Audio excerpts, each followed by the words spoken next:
Movie की शुरुआत में मेटेओराइट जैसा कुछ तेजी से पृथ्वी की ओर आ रहा होता है।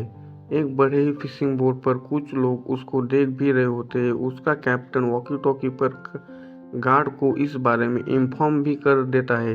तब बाहर से एक गार्ड की आवाज़ आती है और कहता है कि जल्दी से आकर देखो। फिर कैप्टन अपने बेटे से कहता है, चाहे कुछ भी हो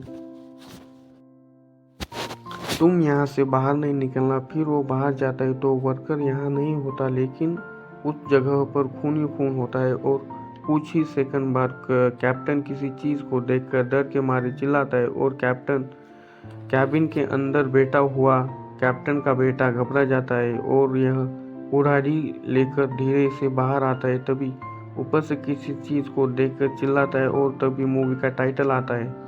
मूवी की शुरुआत का अगला दिन दिखाया जाता है। साइलेंटली बोट आ रही होती है।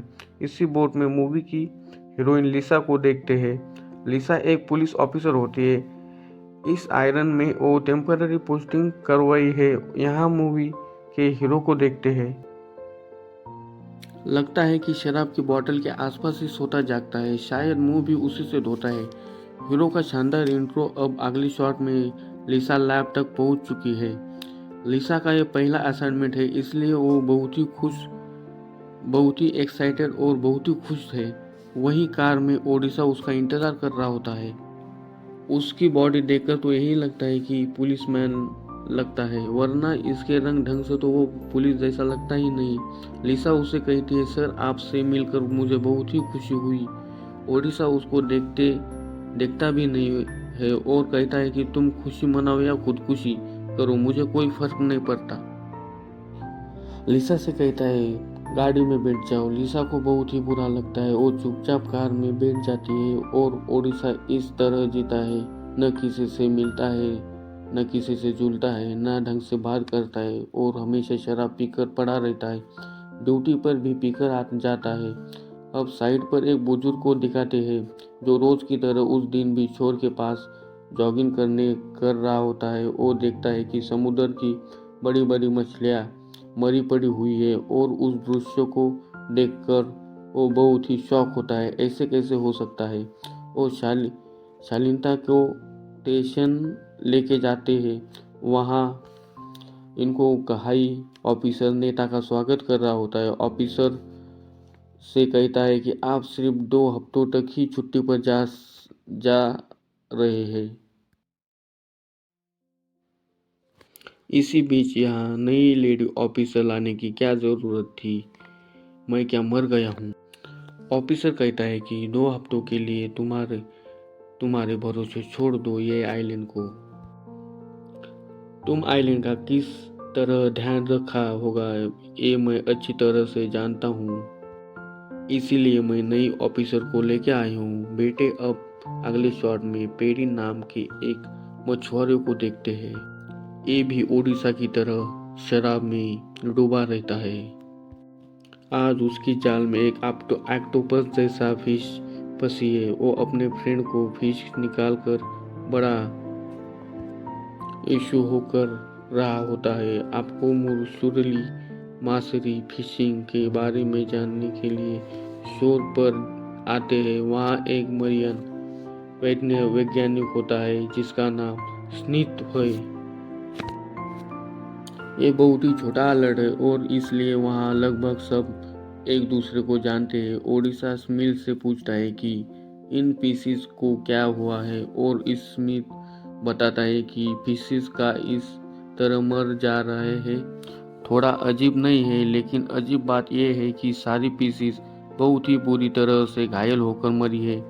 ये चीज़ नहीं, इसको अटैक ज़रूर किया है, लेकिन मुझे नहीं लगता कि किसी बड़ी फिश ने यह हाल किया है और कोई खतरनाक चीज़ हो सकती है ये जिसके बारे में हम नहीं जानते। अब होशियार सोच में पड़ जाता है और समुद्र को देख के लगता है। फिर रोशल इस कोई एक बड़े आदमी लेके आता जाता है। वो देव नामक एक आदमी से पूछता है कि तुम्हारा बॉस कहाँ है। तो ऊपर की ओर इशारा करता है जहाँ इस जगह का ओनर खड़ा रहता है। एक्चुअली ये लोग क्रेन जेसीबी वगैरह सप्लाई करते हैं। वो एशिया में जेसीबी ओनर से कहता है किसी शहर में कई बड़ी बड़ी मछलियाँ मरी पड़ी है, उन्हें हटाने के लिए हमें तुम्हारी ज़रूरत है। अब जाल में फंसे है मास्टर को घर लेकर आता है और अब आप सब देख रहे लेता है। उसके साथ ही मना करते हैं, लेकिन वो कहता है कि मैं इस अजीब मास्टरपीस को पालने वाला हूँ, फिर देखो मैं कितना फेमस होता हूँ।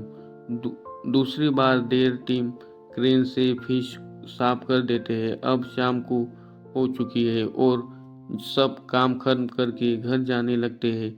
तब जैसे भी पूछता है कि देव कहाँ रह गया। देव अभी भी सिसोर के पास काम कर रहा होता है और अचानक कोई उसका पैर समुद्र के अंदर ही ले जाता है और उसको चीखने की आवाज़ किसी को सुनाई नहीं देती है। और देखते हैं कि उस जगह का पानी खून से लाल हो गया है। ऑनर उसको बहुत ही ढूंढ रहा होता है, लेकिन देव कहीं नहीं मिलता। बेचारा देव तो मर चुका है। फिर देखते हैं कि आशीष के एकलौते बार में बैठा हुआ है। आइलैंड छोटा ही सही, पर ये बार बहुत ही बड़ा।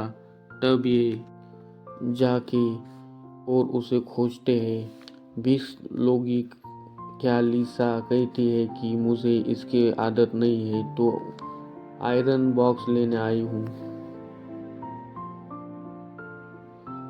और आयरन बॉक्स लेकर चली जाती है। और तब ओडिशा से बड़ी औरत आकर कहती है कि जी, इतने सालों में हमारा नाम तो आपने नहीं पूछा, पर इस नई लड़की को ड्रिंक के लिए पूछ रहे हो। खबरदार, जो मेरे सिवा किसी और लड़की को देखा तो। वो कहता है बकवास मत करो, मुझे छोड़ दो, ये क्या है। ओरोशिया उसके भगा देता है और बहुत ही ज़्यादा पी लेता है। तब फिर ही आकर उसको बताती है कि मुझे समुद्र में एक मिला है और मैं उसको घर पर ही पाल रहा हूँ। अब वो शेर ईट होकर कहता है कि मेरे घर पर भी डायनासोर है, अभी आकर उसको भी खाना दे दो। अपनी बकवास बंद करके दफा हो जाओ।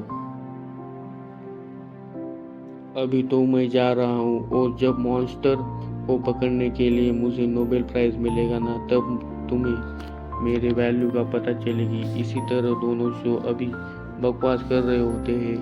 अब आइलैंड के घर को देखते हैं, जहाँ एक आदमी टीवी देख रहा होता है और उसकी वाइफ चिल्लाती है डोरबेल बेल कब से बज रही है, जाकर दरवाज़ा खोलने की क्या पैसे लेगी। आप वो आदमी जाकर देखता है तो वहाँ जैसे भी होना लटक रहा होता है। फिर अचानक वो ठंडी करने की नीचे गिरता है। अभी नहीं उसको देखता है कि अचानक ऊपर से बिजली जैसा कोई चीज़ उसको ऊपर उठा लेती है। अब उसकी वाइफ बहुत ही डर जाती है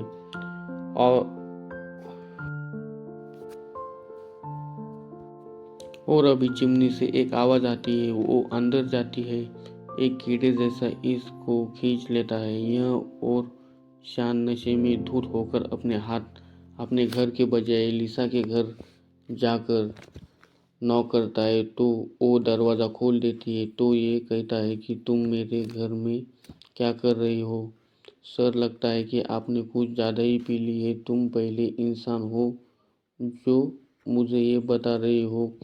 जब आदमी हमेशा आश्रम में टाइट रहता है, उसको कैसे जा सकते हैं। और इस तरह बड़बड़ाकर वो दरवाजे पर सर रख कर सोने लगता है। यही सही है, उसका टॉप शराबी है तो दूसरे नंबर पर अपना पेट ही है।